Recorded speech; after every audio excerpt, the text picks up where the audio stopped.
85 kilometers of bookshelves, 35,000 volumes of books, 12 centuries of valuable documents housed in one of the most enigmatic bastions of religion and culture that have ever existed.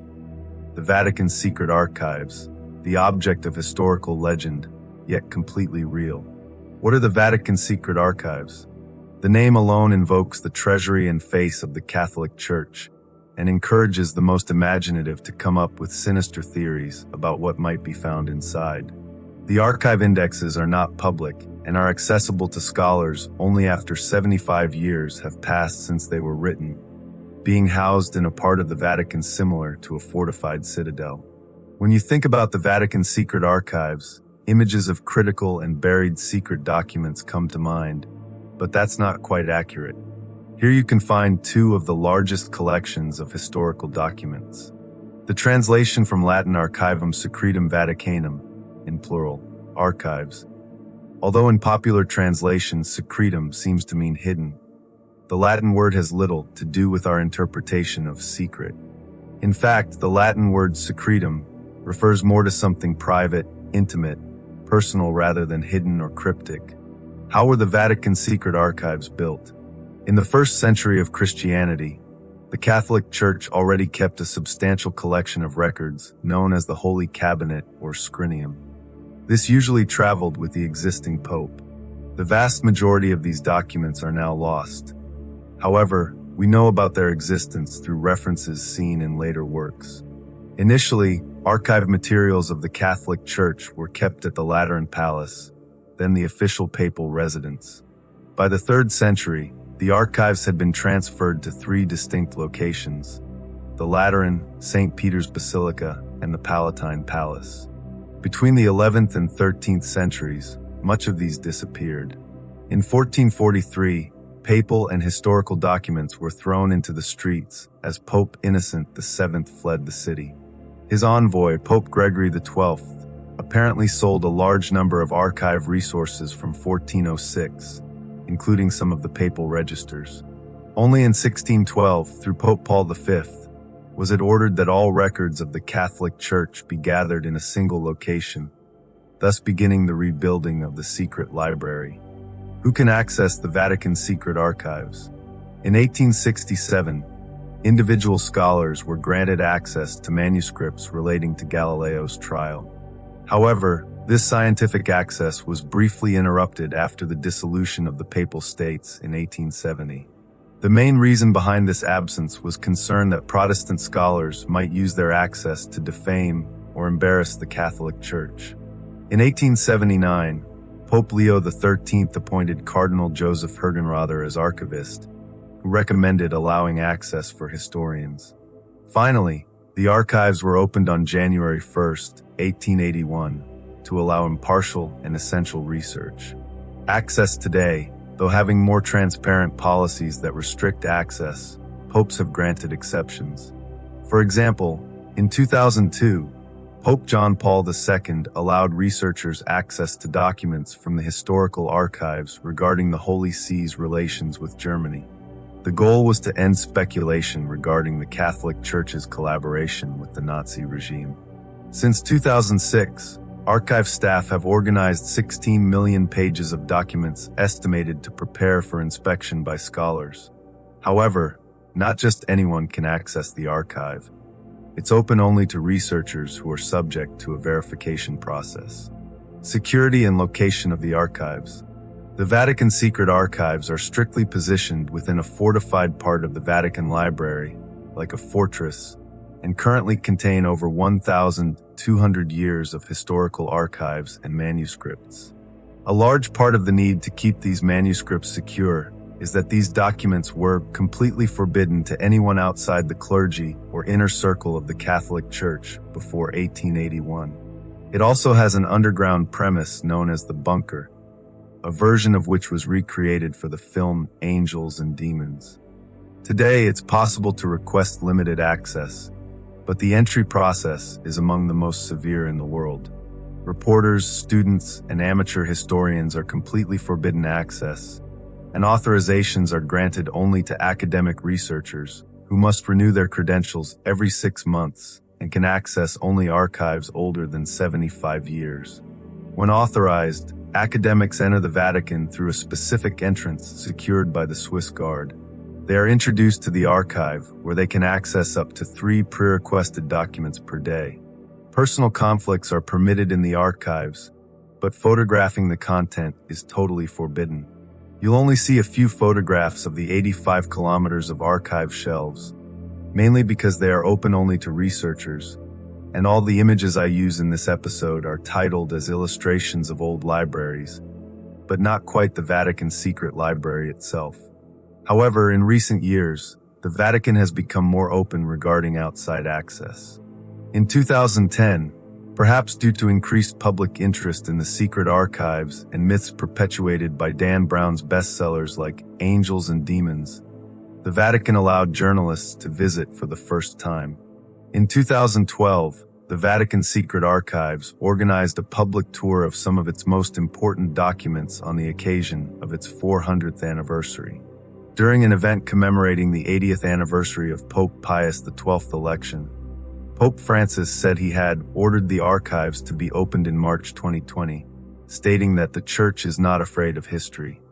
The archives were opened on March 2nd, 2020, but then were closed shortly after due to the COVID-19 pandemic. If you need a conspiracy theory, here's another one. The pandemic actually originates from one of the extremely old books which, when opened, released previously unknown pathogens into the world that led to the pandemic. Why the reluctance to open all archives? In 2005, Sergio Pagano, prefect of the Secret Archives, revealed the exact reason for reluctance to open all archives. Pagano said it's not a matter of courage but a matter of resources, as the archive is so vast that it's challenging to quickly process documents and make them available to historians. He also said, "Humanity vocally demands the opening of the archives, almost as if entering a secret fortress, overcoming imaginary resistance. But when the door is opened and documents are available, those who seem to be at the gates do not appear or make almost a tourist visit. This leads us to the most controversial documents in the secret archives, those referring to the ongoing scandal related to sexual abuse within the Church. As it turns out, each diocese also has its secret archives, and many have helped confirm the Church's participation in abuse.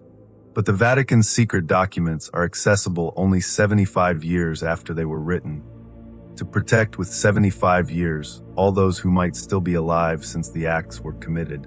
And the owner is not the state or the Church, it's the Pope himself. So you can't force open the door.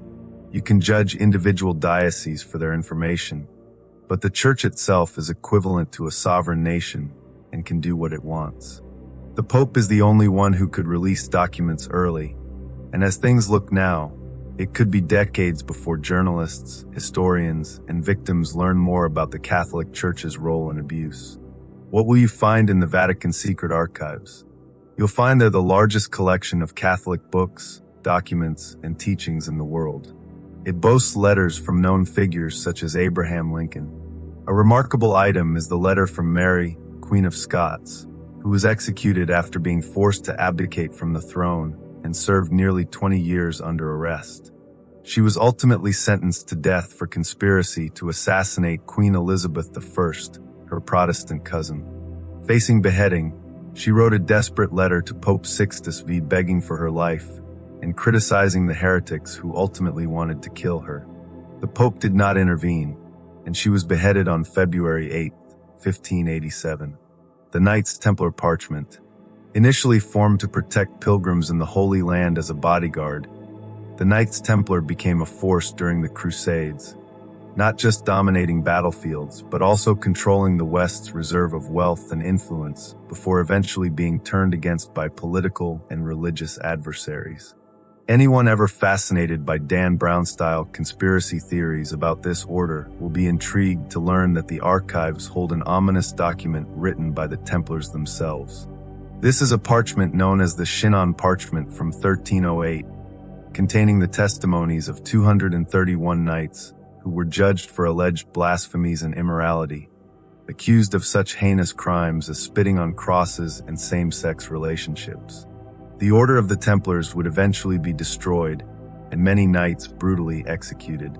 The parchment from the archives is a chilling artifact from this period. It was made public in 2007 and effectively rehabilitated the legacy of the Knights Templar, demonstrating that, unbeknownst to history, Pope Clement V had absolved the group of heresy in 1308. Martin Luther's communication. Martin Luther was the impertinent rebel who set in motion the wheels that later formed Protestantism, thus changing the direction of Europe and the world. The archives contain the papal bull that decreed Luther's excommunication from the Catholic Church, a pivotal moment in religious history. It's the official papal act issued in 1521. Luther began as an ordinary law student, but as the story goes, he was returning to his university town one day when he was caught in a storm and nearly struck by lightning. At that moment, Luther vowed to become a monk, and so he did, becoming extremely devoted to Scripture to the point where he described Christ as the executioner of my poor soul. This devotion to the Bible and contempt for what he considered the domineering corruption of Rome put him on the path to excommunication and the Protestant Reformation. Documents about Galileo's trial. Galileo's 1633 trial is considered to this day as the confrontation of religion versus science. The great man was stopped by the Inquisition for propagating that the earth revolves around the sun rather than the reverse. The Vatican archives contain documents from this sensational trial, including Galileo's signature. In medieval Europe, it was problematic to believe that Earth is not the center of the universe because, of course, it is. Everything was created for us to be at the core. To say that we live on a planet among other planets meant turning against God directly, because why would other planets exist when only we exist? This was not the first occasion on which Galileo found himself harassed for his beliefs. Years before, he had been warned to abandon his opinion about Earth's movements, but political forces and Galileo's personal problems with the Pope led to the 1633 trial, which ended with the great man agreeing to renounce his heretical theories and being placed under house arrest for the rest of his days. Though he is said to have muttered, "And yet it moves anyway." He was right anyway. The world got there eventually. He didn't need to die for it. Other notable documents. The oldest document in the archive is on a piece of parchment dated 809 AD, indicating a donation to a church in Venice. The letter from Henry VIII is among the most famous letters in the Vatican archives. This sought an annulment from his wife Catherine of Aragon, so he could marry Anne Boleyn. The letter was supported by signatures of 85 clergymen, including the Bishop of Canterbury. However, the request was rejected by the Vatican as a direct threat to the Catholic Church. After this request was rejected, Henry established the Church of England so he could divorce his wife. We also have a letter from a Native American tribe. Not all treasures in the archives refer to European history. One of the less likely documents is a message written on tree bark in 1887 by the Ojibwe tribe from Ontario. This was sent to Pope Leo XIII and has a striking lyrical beauty even today. Sent in spring, it is dated in the month where there is much grass and in the month of flowers, and refers to the Pope as the great master of prayer. The letter is written in the Ojibwe language, and fortunately, a Catholic missionary also made a useful translation. First flying machine. You'll find here mentions of the first flying machine. Bartolomeo Lorenzo de Guzmão may not be a known name today, but he is credited by some as being an early pioneer of flight. The archives contain his early extravagant plans for massive bird-shaped aircraft propelled using wind power and special magnets, dating from the early 18th century, around 1700.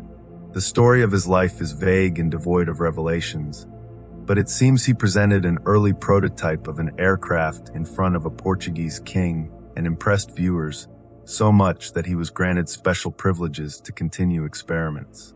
However, it is also said that despite the monarch's patronage, he was reported to the Inquisition as a blasphemous magician and was forced to abandon his operation and eventually died forgotten in obscurity.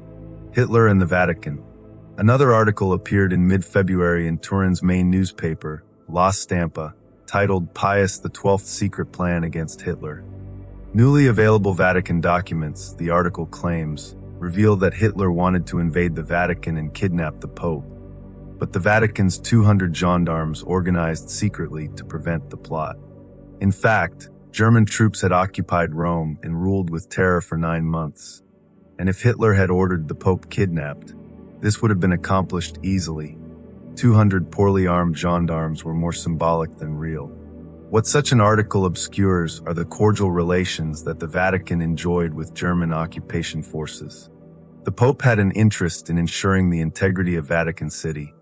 The Germans, in turn, realized the public relations value of maintaining a respectful attitude toward the Pope and the Holy See. The Pope's silence during the Holocaust. The most common concern has been regarding the Pope's silence during the Holocaust, itself part of a broader problem of the Pope's reluctance to publicly condemn Nazi Germany from the early days of the war. With Germany's invasion of Poland in September 1939, he was under great pressure to speak out on behalf of strongly Catholic Poland. His refusal to condemn the Germans for the invasion was just the first of many similar moments about which Vatican documents promise to offer insight. Also problematic is the issue of the ruthless Italian campaign against Jews. Some scholars have made an unflattering comparison between Pope Pius XI's predecessor's outburst against Mussolini's anti-church campaign, which began in 1938, and Pope Pius XII's failure to speak out against Jewish persecution. What will the Vatican archives reveal about discussions within the Vatican regarding the persecution of Jews in Italy, which the fascists largely justified as simply implementing restrictions on Jews urged by the Pope? The most dramatic of all was the Nazi military encirclement of Rome's ancient ghetto on October 16, 1943, and the extraction from their homes of over 1,000 Jews, mainly women and children. They were held in the city for 2 days in a military complex near the Vatican. The Pope could have publicly requested their release, could have sent a private message to Hitler begging for mercy. He did neither. The Jewish women and children were thrown onto a train that took them to Auschwitz and death. Who can tell if the Vatican archives contain a discussion within the Vatican that led to the Pope's decision not to intervene? We don't know. Time needs to pass, and we will find out. Did the Vatican bring Nazis to safety? After the Allied victory over Germany at the end of World War II, Nazis suddenly found Europe a rather inhospitable place and began seeking refuge elsewhere. Thousands of high-ranking Nazi officials, many of them war criminals and at best ordinary Nazis, managed to escape across the Atlantic to many South American countries such as Brazil, Chile, and Argentina. Most of them managed to even get out of Europe using routes either through Spain or Italy, known as the rat routes. According to a book by Harvard researcher Yukai Goni, among the travel documents that ended up in Nazi hands were those issued by an overwhelmed or sometimes too sympathetic Red Cross, but many fugitive Nazis were knowingly assisted by the Vatican. Although it is likely that some Nazis were helped by the Vatican's efforts to bring Catholic war refugees to safety, Goni claims that the Vatican chose to help Nazis because it hoped for a revival of European Christianity and had a significant fear of the growing influence of the Soviet Union. Whatever the reason, the Vatican Refugee Commission undoubtedly knowingly offered Nazi fugitives false identities, and the Vatican has consistently refused to comment on these events. Worse than that, the Vatican made money from the Holocaust. In addition to smuggling Nazis out of Europe and sending them to South America, smuggling that made money, there are suggestions that the Vatican used its privileged sovereignty to smuggle gold, art, and other Nazi goods belonging to Jewish families and other Holocaust victims. As Gerald Posner explains in a Washington Post opinion article, attempts to get the Vatican involved in restitution efforts or even to open its World War II-era archives have been firmly rebuffed since the Clinton administration. In his book God's Bankers, Posner investigates the possibility that the wartime Vatican depended on something shocking, and perhaps even more egregious than smuggling Nazis or keeping looted family heirlooms stolen from murdered victims. The Vatican's financial advisor, Bernardino Nogara, founder of the Vatican Bank, is said to have been one of the Third Reich's spies in the Vatican, and although the destruction of wartime records makes the entire scope of his plan unclear, it is assumed that the Vatican invested in Italian insurance companies that held all the assets from European Jews' life insurance. The Holocaust cashed in the insurance policies for the lives of those who died, and the Vatican was not just an investor and not a direct insurer. It should not pay any of the money it earned from this scheme. In case you thought this was the worst thing they could have done, you're right, but we haven't finished the episode. The Vatican secrets leaked. In 2012, Italian journalist Gianluigi Nuzzi published a book called His Holiness, The Secret Papers of Benedict XVI, which was compiled from pieces of private correspondence and other leaked documents of the then Pope, leaked to Nuzzi by Benedict's personal butler. This book revealed an inside look at the workings of the Vatican not normally accorded to the public, including, as the Huffington Post explains, evidence of widespread corruption and reports that say the Holy See plays host to jealousy and betrayal. This information leak became known as Vatileaks. Even wilder is that, as The Guardian explains, when the Vatican began internal investigations regarding the leak of these documents, they discovered that individuals outside the Vatican were blackmailing a network of gay Vatican officials who were meeting in groups at villas, beauty salons, or sauna rooms in Rome and around Rome. Many, including Pope Benedict's brother, believe that the accumulated stress from these scandals contributed to Benedict's decision to resign from the papacy, a conclusion that seems completely reasonable. The Vatican also tried a dead pope. Another dark secret of the Vatican is that the Catholic Church tried a dead pope. The posthumous trial of Pope Formosus is an event known as the Cadaver Synod that took place in 897 AD and was organized by Pope Stephen VI, who conducted the trial against a man already dead for 7 months. Pope Formosus was accused and found guilty of illegal papacy. Subsequently, his body was exhumed, dressed in papal attire, and brought to the papal court for judgment. Pope Formosus was found guilty, and his papacy was declared null and void. Terrifying conspiracy theories about the Vatican's secret archives. The Vatican secret archives, Archivum Secretum Vaticanum, are subject to wild conspiracy theories, and for good reason. With such a name, who wouldn't speculate? The official title of the library contains documents over 1,200 years old, including letters from Michelangelo and correspondence regarding papal expenses. Let's see the wildest conspiracy theories about what's in the Vatican. Christ's descendants. For many decades, conspiracy theorists have believed that the archives contain correspondence between St. Paul and the 5th Roman Emperor Nero regarding the existence of Christ and his biological descendants, something like the Da Vinci Code. They also believe the Vatican hides evidence regarding his existence, saying he was never a real person. And that would certainly be something the Catholic Church would want to hide. Extraterrestrials. They also want to hide evidence regarding the existence of extraterrestrials, entire extraterrestrial life forms, or extraterrestrial skulls. Not only that, but the archives allegedly contain evidence that the Pope conspires with aliens to implant everyone with chips, which is completely terrifying. Pornography. You heard right. It's possible that in the archive you'll find the largest collection of pornography in the world. This claim is confirmed only by the Erotic Museum in Copenhagen, where visitors are routinely informed that the Vatican holds the world's largest collection of erotic films, as written by renowned feminist researcher Camille Paglia and National Review founder William F. Buckley. The Illuminati. Another theory says the archives might be controlled by the Illuminati. These people might possibly be right, but not in the sense that celebrities like Beyoncé have a hand in administering the archives. Artists are obviously too busy to deal with archives. However, after its medieval dissolution, the Illuminati have recently begun gathering new members and reaching into the most influential positions in the world. One of their offices in important cities of the world is, of course, in Vatican City, where some of the most important members of the church and clergy are, of course, in the ranks of the Illuminati and have access to the archives. The missing chronovisor. The chronovisor is allegedly a machine that allows users to view past and future events. The device was supposedly built by an Italian priest and scientist, Father Pellegrino Ernetti, so that he could record evidence of Christ's crucifixion. Of course, since there is no record of the machine, its most likely resting place must be hidden somewhere in the archives. Other alleged secrets.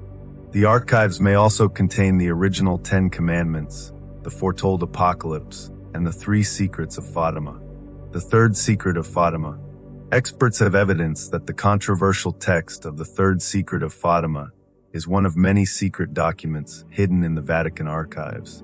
In 1917, 3 Portuguese children received ominous prophecies and mysterious multiple visions of the Virgin Mary in Fatima. The apparition was witnessed by thousands of people. The Church's suppression of the final third secret fueled rampant speculation about its contents, ranging from the Pope's capitulation before the Antichrist to natural disasters opening the apocalypse. The supposed release of these secrets in 2000 did nothing to allay people's concerns for obvious reasons. It is said that the Virgin appeared before 3 shepherd children on May 13, 1917, and on 5 subsequent occasions. Lucia was 10 years old, Francisco was 9, and Jacinta was 7, and unfortunately, the latter 2 died in the flu pandemic a few years later. Believers say that 2 of the Fatima secrets were revealed in writing by Lucia in the 1940s.